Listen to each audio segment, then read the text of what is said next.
আমরা যখন কোথাও যেতে চাই তখন আমাদের প্রিয়জনকে, খুব কাছে যারা থাকে তাদেরকে সঙ্গে নিয়ে যেতে চাই।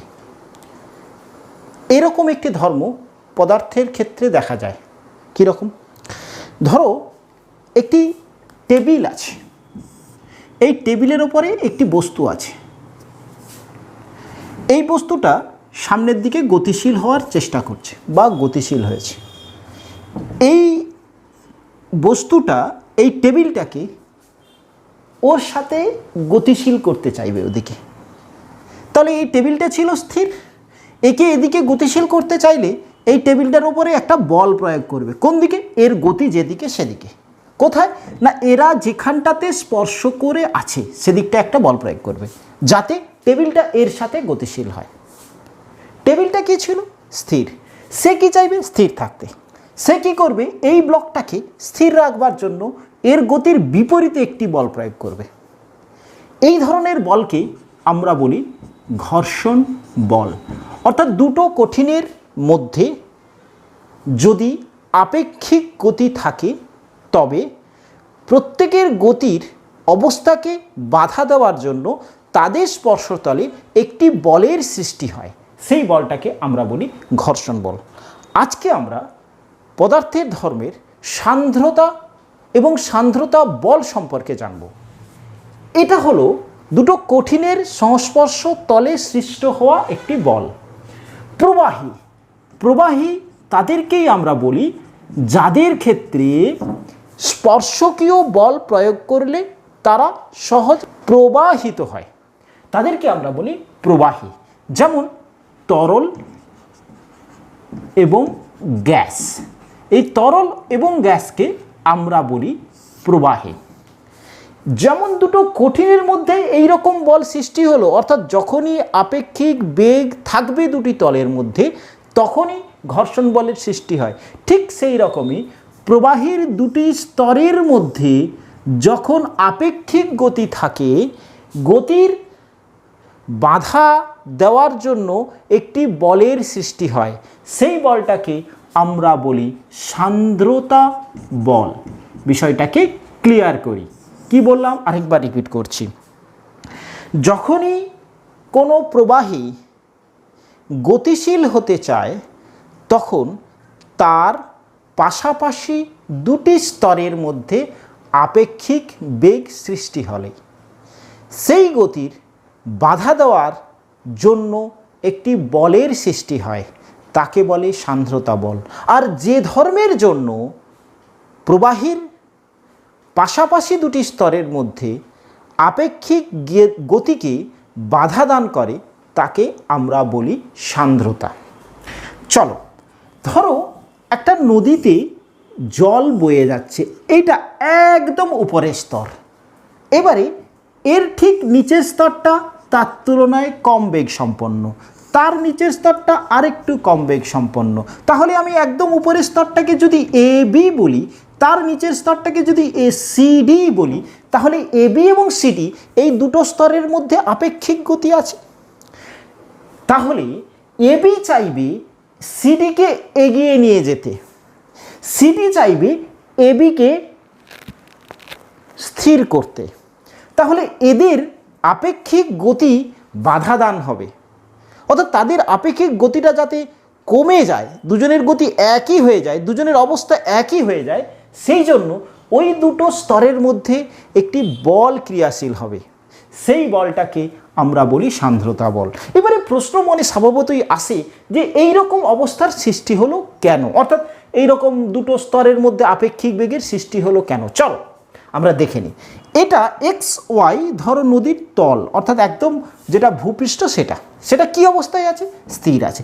জাস্ট তার ওপরের যে স্তরটা গতিশীল হতে চাইলে এই স্তরটা কি চাইবে? তাকে বাধা দান করবে, তাকে স্থির করতে চাইবে। আমরা ধরছি এই স্তরটা একদম জাস্ট এর ওপরে যে স্তরটা আছে সেটা স্থির। তাহলে জাস্ট তার ওপরের স্তরটা কি হবে? গতিশীল হতে চাইছে, কিন্তু পেছনে তার নিচের স্তরটা কী করছে? তাকে পেছনের দিকে টেনে রাখছে, অর্থাৎ তার মধ্যে আপেক্ষিক গতি সৃষ্টি হতে গিয়ে বাধা দান হচ্ছে। তাহলে আমরা এক্ষেত্রে যদি সান্দ্রতা এবং সান্দ্রতা বল কাকে বলে বলবার চেষ্টা করি, কি বুঝলাম সেই হিসাবে আমরা কিন্তু সংজ্ঞাটাকে বলবার চেষ্টা করছি। তাহলে কি হচ্ছে, কখন সৃষ্টি হচ্ছে সান্দ্রতা বল? যখন দুটি স্তরের মধ্যে আপেক্ষিক বেগ থাকছে। সান্দ্রতা বল কি করছে? আপেক্ষিক বেগটাকে কমাতে চাইছে। হ্যাঁ, এই বলটা কীরকম কাজ করছে না তলের সাথে স্পর্শকভাবে, স্পর্শকীয় বল হচ্ছে। এই স্পর্শকীয় বলকে আমরা বলি কৃন্তন বল। কৃন্তন বল, স্পর্শকীয় বলকে আমরা কি বলি? স্পর্শকীয় বলকে আমরা বলি কৃন্তন বল হচ্ছে। তাহলে সান্দ্রতা কাকে বলে? প্রথমত আমি কি বলবো? প্রবাহমান প্রবাহীর দুটি স্তরের মধ্যে আপেক্ষিক বেগ থাকলে স্পর্শকীয় বল বা কৃন্তন বল ওই আপেক্ষিক বেগকে কমাতে চায়। এই ধর্মকে আমরা বলি সান্দ্রতা। তাহলে সান্দ্রতা কার ধর্ম? প্রবাহীর ধর্ম। কি জাতীয় প্রবাহীর ধর্ম? গতিশীল প্রবাহীর ধর্ম। অর্থাৎ যখনই প্রবাহীর মধ্যে আপেক্ষিক গতি থাকবে তখনই এই ধর্মের সৃষ্টি হবে। আর সান্দ্রতা বল কী করবে? ওই বলটার স্পর্শকীয় বল, যা ওই উপরের প্রত্যেকটা স্তরকে তার মতন করে আপেক্ষিক বেগ কমাতে চাইবে। হয়েছে ক্লিয়ার? তাহলে সান্দ্রতা বল শিখলাম, আর শিখলাম ঘর্ষণ বল। এবারে এই দুটো বলের মধ্যে সাদৃশ্য আর বৈসাদৃশ্য কোথায়? প্রথমত ঘর্ষণ বল কোথায় সৃষ্টি হচ্ছে? এই ধরনের বল না দুটো তলের মধ্যে। সান্দ্রতা বল কখন সৃষ্টি হচ্ছে? দুটো তলের মধ্যে, দুটো পারস্পরিক পাশাপাশি থাকা দুটো স্তরের মধ্যে। আচ্ছা, তাহলে কখন সৃষ্টি হবে দুটো বল? যদি দুটো তলের মধ্যে আপেক্ষিক বেগ থাকে। যদি আপেক্ষিক বেগ না থাকে তাহলে সান্দ্রতা বল সৃষ্টি হবে না বা ঘর্ষণ বল সৃষ্টি হবে না। তাহলে ঘর্ষণ বল এবং সান্দ্রতা বলের সাদৃশ্য কী হলো না দুটো স্তরের মধ্যে যদি আপেক্ষিক বেগ থাকে তাহলেই ঘর্ষণ বল এবং সান্দ্রতা বলের সৃষ্টি হচ্ছে। ঘর্ষণ বল এবং সান্দ্রতা বল কখন সৃষ্টি হবে? যখন আপেক্ষিক বেগ থাকবে। দুজনেই কি করে? গতিকে তাহলে বাধা দেয়। দুজনেই গতিকে কি করে? বাধা দেয়। হয়েছে? আচ্ছা, এবারে আমি আসছি যে এই দুটো বলের সৃষ্টির কারণ নিয়ে। তৃতীয় সাদৃশ্য, সৃষ্টির কারণ। আমরা দুটো কণার মধ্যে আকর্ষণ বল, আন্তরাণবিক আকর্ষণ বলকে, একই জাতীয় কণার মধ্যে আকর্ষণ বলকে আমরা বলি সংশক্তি বল। আর দুটো ভিন্ন জাতীয় অণুর মধ্যে ক্রিয়াশীল বলকে আমরা বলি আসঞ্জন বল। তাহলে এই দুটো স্তর বা এইখানে দুটো স্তরের মধ্যে বা এই স্তরটা এই স্তরটার মধ্যে কি কি বল সৃষ্টি হচ্ছে? এটা একটা বস্তু, এটা আলাদা বস্তু, এদের মধ্যে কি বল? এই বলটা সৃষ্টি হওয়ার কারণ কি? শক্তি এবং আসঞ্জন বল। আসঞ্জন বল অর্থাৎ দুটো, এইটা আলাদা কণা, এইটাও আলাদা অণু, এই দুটো অণুর মধ্যে যে বলটা সেটাকে আসঞ্জন বল বলছি। যদি দুটো স্তরের মধ্যে, ধরো এইখানে দুটো স্তরের মধ্যে একই জাতীয় পদার্থ, তাদের মধ্যে যে বল সেটাকে বলছি সংশক্তি বল। তাহলে সংশক্তি বল এবং আসঞ্জন বল এই দুটো বলের কারণে কিন্তু ঘর্ষণ বল বা সান্দ্রতা বলের সৃষ্টি হচ্ছে। হয়েছে? ক্লিয়ার? তাহলে আমরা বলতে পারি সাদৃশ্য কি কি বললাম না দুটি বলে সৃষ্টি হয় আপেক্ষিক বেগ থাকলে। দুটি বলই কি করে? গতিকে বাধা দান করে। দুটি বলেরই সৃষ্টির কারণ কিন্তু আন্তর আণবিক আকর্ষণ বল। আন্তরাণবিক আকর্ষণ বল সংশক্তি হতে পারে, আসঞ্জনও হতে পারে। এক্ষেত্রে আসঞ্জন বল কোথায়? এটা ছিল মেঝে অর্থাৎ মাটির বা কোনো একটা প্রবাহী, একটা নলের মধ্যে দিয়ে প্রবাহ হচ্ছে প্রবাহী, তাহলে এই নলটা আলাদা পদার্থের আর তরলটা আলাদা, এই দুটোর মধ্যে যে বল সেটা হচ্ছে আসঞ্জন বল। ক্লিয়ার? তাহলে আসঞ্জন বলের কারণে সান্দ্রতা বল এবং ঘর্ষণ বলের সৃষ্টি হয়। এবারে বলি বৈসাদৃশ্য। বৈসাদৃশ্য কি না এই দুটো তল কি ছিল? কঠিন পদার্থ। এদের মধ্যে যতটা বল ক্রিয়াশীল হয় তা কিন্তু ক্ষেত্রফলের ওপরে নির্ভর করে না। ক্ষেত্রফলের ওপরে নির্ভর করে না, নির্ভর করে না। কিন্তু সান্দ্রতা বল ক্ষেত্রফলের ওপরে নির্ভর করে, ক্ষেত্রফলের ওপরে নির্ভর করে। তাহলে বৈসাদৃশ্য, প্রথম বৈসাদৃশ্য কি বলবে? ঘর্ষণ বল ক্ষেত্রফলের ওপরে নির্ভর করে না, কিন্তু সান্দ্রতা বল ক্ষেত্রফলের ওপরে নির্ভর করে। ওকে, দেন এবারে বলছি যে আমরা আরেকটা তত্ত্ব একটু বলে নিই, সেটা হচ্ছে কি এই যে সান্দ্রতা বল, এই সান্দ্রতা বল কিন্তু দুটি স্তরের মধ্যেকার দূরত্বের ওপরে নির্ভর করে এবং পারস্পরিক আপেক্ষিক বেগের ওপরে নির্ভর করে, যেটা কিন্তু ঘর্ষণ বল নির্ভর করে না।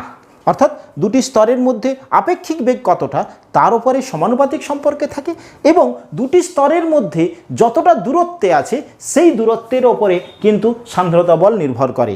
ঘর্ষণ বল কিন্তু এই রকম নির্ভর করে না। হচ্ছে? আচ্ছা, তাহলে সান্দ্রতা বল, ঘর্ষণ বল, সান্দ্রতা বল সম্পর্কে, সান্দ্রতা সম্পর্কে আশা করা যায় আমরা ধারণা স্পষ্ট করতে পারলাম। আচ্ছা, এবারে আসি একটি ঘটনার কথায়। ধরো আমরা বাড়িতে একটা ট্যাপ থেকে জল ছাড়ছি, এরকম একটা ট্যাপ ছিল, এবার ট্যাপ থেকে আমরা জল ছাড়ছি। এই ট্যাপটাকে খুব আস্তে ছাড়লাম, তরলটা ঠিক একদম এই রকম সোজা হয়ে নামতে থাকবে। এই ট্যাপের স্পিডটাকে বাড়িয়ে দিলাম, তাহলে কি দেখবে তুমি? এই ট্যাপের স্পিডটাকে বাড়িয়ে দিলে জলটা যেমন খুশি ছিটিয়ে ছিটিয়ে নামছে। যখন একদম সোজা হয়ে নামছে, এরকম ঘটনা কি যখন বেগটা একটা নির্দিষ্ট থাকে, অর্থাৎ এই বিন্দু প্রতিটাতেই, ধরো এ বিন্দু, বি বিন্দু, সি বিন্দু, এটা প্রবাহী গতিশীল প্রবাহের ক্ষেত্রে যদি দেখা যায় প্রবাহ নালীর প্রত্যেকটা, অর্থাৎ প্রবাহপথের প্রতিটা বিন্দুতে বেগ যদি সুষম হয়, অর্থাৎ মান অভিমুখ যদি একই থাকে, তাহলে সেই প্রবাহটাকে আমরা বলি শান্ত প্রবাহ বা ধারারেখ প্রবাহ। আর যদি দেখা যায় যে প্রবাহপথের যে কোনো বিন্দুতে বেগ আলাদা, তাহলে সেটাকে বলা হয় অশান্ত প্রবাহ। ক্লিয়ার? অশান্ত প্রবাহ। বেগটা আস্তে বৃদ্ধি পাচ্ছে। আমি উদাহরণটা বলেছিলাম, যখন খুব স্লোতে ছেড়েছো তুমি ট্যাপটাকে, তখন কিন্তু ট্যাপটার স্পিডটাকে আস্তে আস্তে বাড়াবে, একটা সময় কিন্তু এইরকম অবস্থার সৃষ্টি হবে, অর্থাৎ অশান্ত প্রবাহের সৃষ্টি হবে। তাহলে ধারারেখ প্রবাহ থেকে অশান্ত প্রবাহে পরিণত হতে গেলে প্রবাহীর বেগটা বৃদ্ধি পেতে একটা বেগকে ক্রস করলে, একটা নির্দিষ্ট বেগের সীমাকে ক্রস করলে সে কী করবে? ওই শান্ত বা ধারারেখ প্রবাহটা অশান্ত প্রবাহে পরিণত হবে। যে বেগের কে ক্রস করলে প্রবাহ ধারারেখ প্রবাহ থেকে অশান্ত প্রবাহে পরিণত হয়, তাকে আমরা বলি সংকট বেগ।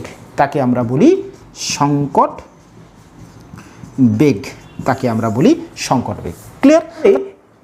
আমি ধারারেখ এবং অশান্ত প্রবাহটাকে আরেকবার ক্লিয়ার করি, আরেকবার বলে নিই এবং লিখবে কীরকম। তাহলে বুঝলাম আমরা যে কোনো প্রবাহপথের প্রতিটা বিন্দুতে যদি বেগ সুষম থাকে, তাহলে সেই প্রবাহকে ধারারেখ প্রবাহ বলবো। বেগ বৃদ্ধি পেতে একটা নির্দিষ্ট বেগকে অতিক্রম করলে প্রবাহপথের প্রতিটা বিন্দুতে বেগ আর সুষম থাকে না, সেই প্রবাহকে অশান্ত প্রবাহ বলি। আর যে বেগকে অতিক্রম করলে প্রবাহটা আর শান্ত থাকে না, তাকে আমরা বলছি অশান্ত প্রবাহ। ওকে, চলো এবারে আসছি এখানটাতে ছোট্ট একটু ডাটা তোমাদের জন্য মনের করার জন্য বলে দিই। মনে রাখতে হবে একটু। ধরো এরকম দুটো স্তর আমি বলছি, এ বি একটা স্তর, ওপরের স্তর ধরো সিডি একটা স্তর। এই দুটো স্তরের আপেক্ষিক বেগ আছে।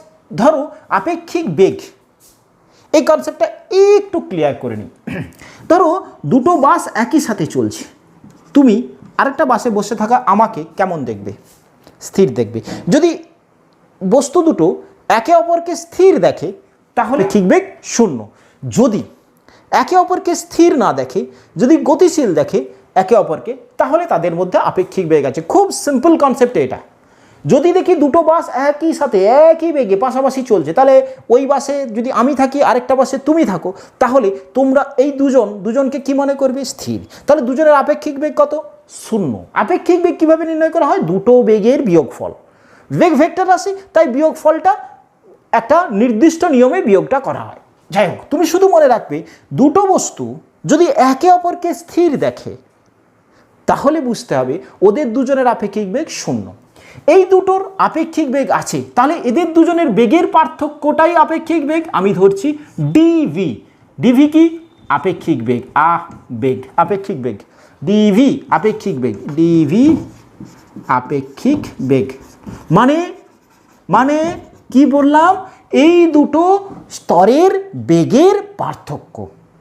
এই দুটো স্তরের মধ্যেকার দূরত্বটাকে আমি ধরছি ডিজেড। ডিজেড হয়েছে, শুধু মনে রাখবার জন্য। চলো, তার এই দূরত্বের একক দূরত্বে বেগের পার্থক্য ডিভি বাই ডিজেড। কি বলছি? একক দূরত্বে বেগের পার্থক্য, এইটাকে আমরা বলি বেগ প্রবণতা। বেগ প্রবণতা এটাকে বলছি। তাহলে কি হচ্ছে? এই স্তরটাকে সান্দ্রতা বল কোন দিকে দেবে? এবি স্তর সিডি স্তরকে সান্দ্রতা বল দেবে এদিকে, এফভি দিলাম, ভিসকাস ফোর্স। এবারে বলো, সিডি এবিকে সান্দ্রতা বল দেবে কোন দিকে? এদিকে। এই সান্দ্রতা বলের মান প্রপোর্শনাল টু এই বেগ প্রবণতা এবং প্রপোর্শনাল টু ক্ষেত্রফল, অর্থাৎ কতটা ক্ষেত্রফল এই দুটো স্তর পরস্পরের সংস্পর্শে আছে তার উপরে নির্ভর করে।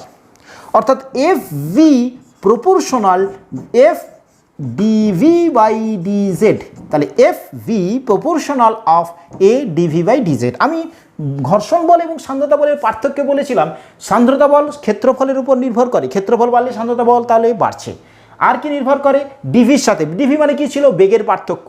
তাহলে সান্দ্রতা বল এই দুটো স্তরের যত আপেক্ষিক বেগ বেশি হবে সান্দ্রতা বল তত বেশি হবে। আরেকটা কি বলেছি? দুটো স্তরের মধ্যেকার দূরত্বের ওপরে, অর্থাৎ ওর দুজনের মধ্যে দূরত্ব যদি বাড়ে সান্দ্রতা বল কমবে।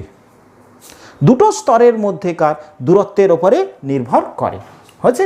আচ্ছা, এটা পর্যন্ত আলোচনা আমরা করলাম। ক্লিয়ার হয়েছে? এবারে আসছি। ধরো এরকম একটা পাত্রে কিছুটা তুমি মধু নিলে, ওকে। এবারে একটা ছোট্ট বিয়ারিংয়ের, দেখবে বিয়ারিংয়ের মধ্যে ছোট ছোট বল পাওয়া যায় না, ওরকম একটা বলকে তুমি এখান থেকে ছেড়ে দিলে, কি ঘটবে? স্বাভাবিক কন্ডিশনে এই বলটা কি করবে? উপরের দিকে উড়ে যাবে না। ওজনজনিত বলের কারণে কোন দিকে নামতে চাইবে? এদিকে নামতে চাইবে। কি কারণে? ওজনজনিত বলের কারণে। ওকে, আচ্ছা।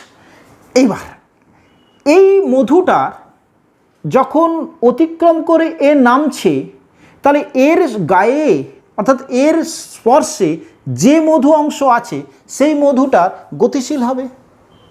তার পাশের স্তরগুলো কি ছিল? স্থির। সে কি চাইবে? তার পাশের স্তরগুলোকে সান্দ্রতা বল দেবে। তাহলে এ যখন গতিশীল হচ্ছে, এই স্তরটা গতিশীল হলো এদিকে, কিন্তু তার পাশের স্তরটা কম, তাহলে এই স্তরটা কি করবে? একটি সান্দ্রতা বল দেবে। যে কারণে এই বলটার, ছোট বলটার, এই বলটার মধ্যে কি হবে? ওজনজনিত বল ছিল নিচের দিকে, এই বলটাতে একটা ঘর্ষণ বল, আমি এটাকে বলি সান্দ্রতা বলকে আমরা বলে নিই একটু। সান্দ্রতা বলকে আবার অনেক সময় আভ্যন্তরীণ ঘর্ষণ বল বলা হয়। আভ্যন্তরীণ ঘর্ষণ বল বলা হয়, ঘর্ষণ বল বলা হয়। তাহলে এই বলটা কি হবে? গতির বিপরীতে। তাহলে দুটো বল বিপরীত হচ্ছে। এছাড়া স্থির প্রবাহিতে বা প্রবাহের মধ্যে যখনই একটা বস্তু আসবে তখনই তার উপরে একটি প্লবতা বল কাজ করবে। সেটা কি হবে? ওপরের দিকে। তাহলে কিছুক্ষণ পরে দেখা যাবে এই বলটা সমবেগে নামতে থাকবে। ক্লিয়ার? তাহলে কি বললাম? যখন কোনো সান্দ্র তরলের মধ্যে বা সান্দ্র প্রবাহের মধ্যে কণা গতিশীল হয় তখন প্রথমে ত্বরণ নিয়ে চললেও পরে তার মধ্যে সমবেগ প্রাপ্তি ঘটে। কারণ কি? কারণ ওই বস্তুটার ওপরে নিট বল, লব্ধি বল শূন্য হয়ে যায়। কীরকম করে হলো? ওই বস্তুটার উপরে কী কী বল কাজ করলো? না, ওজনজনিত বল একদিকে, প্লবতা বল তার বিপরীত দিকে, সান্দ্রতা বল তার বিপরীত দিকে। যত বেগ বাড়বে সান্দ্রতা বল বাড়বে। এক্ষুনি আমি দেখিয়েছি এফ ফ্যারিজিয়াস পাশাপাশি বিভি ডিভি আপেক্ষিক বেগ যত বাড়বে, অর্থাৎ যত বাড়তে থাকবে এই বস্তুটার বেগটা যত বাড়তে থাকবে তার পাশের তরলটা তত বেশি গতিশীল হতে, তত সান্দ্রতা বল বাড়তে থাকবে। এই অবস্থায় যে সান্দ্রতা বল ছিল যত নিচের দিকে বেগটা বাড়তে থাকবে তত তার সান্দ্রতা বল বাড়তে বাড়তে একটা সময় এসে বস্তুটা সমবেগে চলতে শুরু করবে। সেই বেগটাকে আমরা বলি প্রান্তীয় বেগ। সেই বেগটাকে আমরা বলি প্রান্তীয় বেগ। হচ্ছে যেমন ধরো বৃষ্টির ফোঁটা কোথা থেকে নামছে? বায়ুর মধ্য দিয়ে নামছে। বৃষ্টির ফোঁটা কিছু দূর নামার পর দেখা যাবে যে সে কিছুক্ষণ পরে হয়তো সমবেগ নিয়ে নামছে। ওই যে সমবেগ নিয়ে নামছে ওই সমবেগটাকে আমরা কি বলছি? প্রান্তীয় বেগ। ক্লিয়ার হলো? এই প্রান্তীয় বেগ কী কী বিষয়ের উপর নির্ভর করে? অ্যাকচুয়ালি প্রান্তীয় বেগের রাশিমালা হয় v = 2/9 r² rho minus sigma into G by eta. Eta হচ্ছে সান্দ্রতাঙ্ক, সান্দ্রতাঙ্ক হচ্ছে তরলের সান্দ্রতাঙ্ক। আচ্ছা, অর্থাৎ বস্তুর আকার যত বড় হবে প্রান্তীয় বেগ তত বেশি হবে। অর্থাৎ একটা নির্দিষ্ট বেগ পাওয়ার পর বেগটা যত অনেকটা বাড়লো তারপরে সে সান্দ্রতা, তারপরে সে প্রান্তীয় বেগ পেতে পারে। অর্থাৎ বস্তুর প্রান্তীয় বেগ কোন কোন বিষয়ের উপর নির্ভর করে এখন শুধুমাত্র নোট ডাউন করে রাখো কোন কোন বিষয়ের উপর নির্ভর করে। আমরা ইকুয়েশনটা এই মুহূর্তে শিখবো না, একটু ওপরের ক্লাসে ক্লাস 11-এ গেলে আমরা এই সান্দ্রতা বেগ নিয়ে পুরো একটা চ্যাপ্টার পড়বো, সান্দ্রতা নিয়ে একটা চ্যাপ্টার পড়বো। সেখানেও একটি বিশেষ পার্ট আছে, এর অনেক বড় চ্যাপ্টার বানানো আছে, কিন্তু আমরা একটু অ্যাডভান্স লেভেলে পড়বো, তাই সেক্ষেত্রে আরেকটু পড়তে হবে। তো এখন আমাকে এই প্রান্তীয় বেগ কোন কোন বিষয়ের উপর নির্ভর করে সেটা তোমাদের লিখতে হবে। লিখে নাও। 1 নম্বর, এই প্রান্তীয় বেগ বস্তুর আকারের ওপর নির্ভর করে, আকারের সঙ্গে সমানুপাতিক সম্পর্কে থাকে। প্রান্তীয় বেগ বস্তুর আকারের সাথে সমানুপাতিক সম্পর্কে থাকে। হচ্ছে 2, বস্তুর উপাদানের ঘনত্বের সাথে সমানুপাতিক সম্পর্কে থাকে। ওকে। 3, এইখানে যে সান্দ্র তরলটা বা প্রবাহীটা আছে তার ঘনত্বের সাথে ব্যস্তানুপাতিক সম্পর্কে থাকে। তার ঘনত্বের সাথে ব্যস্তানুপাতিক সম্পর্কে থাকে। আরেকটা, সান্দ্র প্রবাহীর সান্দ্রতাঙ্কের সাথে ব্যস্তানুপাতিক সম্পর্কে থাকে। আচ্ছা চলো, আমি যখন বলছি এতটা ইকুয়েশনটা একটু লিখে নিই, তোমরা একটু লিখে রাখতে পারো। 2/9 r² rho minus sigma into G by eta. আচ্ছা হয়েছে। চলো, এটা হচ্ছে গিয়ে প্রান্তীয় বেগ, এটা প্রান্তীয় বেগ হচ্ছে। তাহলে প্রান্তীয় বেগ আর হচ্ছে গিয়ে এই যে বস্তুটা নামছে তার ব্যাসার্ধ, তার সাথে কীরকম সম্পর্ক আছে? ব্যাসার্ধ বাড়লে বস্তুর আকার বাড়বে, আমি বলেছি দেখো আকারের সাথে সমানুপাতিক সম্পর্কে। রো হচ্ছে গিয়ে এর যে উপাদানের ঘনত্ব, নোট ডাউন করে নাও। আচ্ছা, আর কি বলেছি? সিগমা মাধ্যমের ঘনত্ব, যে মাধ্যম থেকে মাধ্যমের ঘনত্ব তার সাথে কি সম্পর্ক বলেছি? ব্যস্তানুপাতিক, অর্থাৎ সেটা বাড়লে বেগটা কমবে। কেন? দেখো এই রাশিমালটা যদি সিগমা বাড়তে চায় মাইনাস সিগমা, তাহলে এটা কি হবে? মানটা কমবে, তাই কমবে বলছি। ইটাটাকে বলা হয় সান্দ্রতাঙ্ক। সান্দ্রতাঙ্কর সাথে কি সম্পর্কে থাকছে? এটাকে ইটা বলা হয়, সান্দ্রতাঙ্কের সাথে ব্যস্তানুপাতিক সম্পর্কে থাকছে। আমাদের ক্ষেত্রে আমরা এইটুকুই পড়ব আমাদের লেভেলে।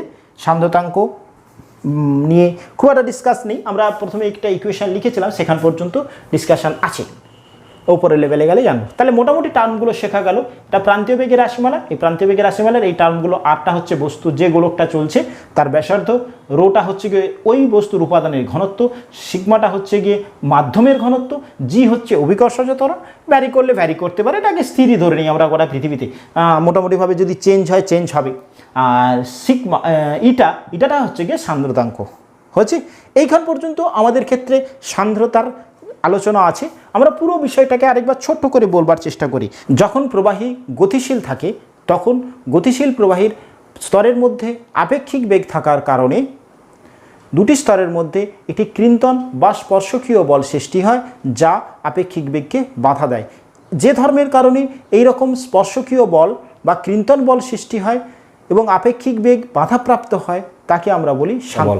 এই সান্দ্রতা বল সৃষ্টির কারণ পরিবাহীর গাত্র, যার মধ্য দিয়ে সে প্রবাহিত হচ্ছে তার গাত্র এবং তার অণুর প্রবাহীর অণুর মধ্যে আসঞ্জন বল এবং নিজেদের অণুর মধ্যে সংশক্তি বল এই সান্দ্রতা বল সৃষ্টির কারণ।